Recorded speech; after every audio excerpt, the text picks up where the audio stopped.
আজ আমি ছোলার ডাল বানাচ্ছি। ছোলার ডালটা পরিষ্কার করে ধুয়ে প্রেসার কুকারের মধ্যে দিয়ে দিলাম।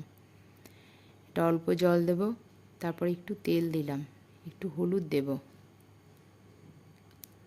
একটু লবণ দিলাম, 1 চামচ জিরে গুঁড়ো দিয়ে দিলাম, একটু আদা গ্রেটারের মধ্যে ঘষে দিয়ে দিলাম,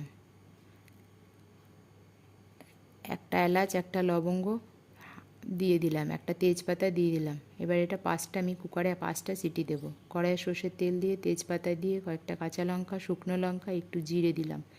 নিরামিষ 1 চামচ ঘি দিয়ে দেব। এরপর এই সেদ্ধ করে রাখা ডালটা এর মধ্যে দিয়ে দিলাম।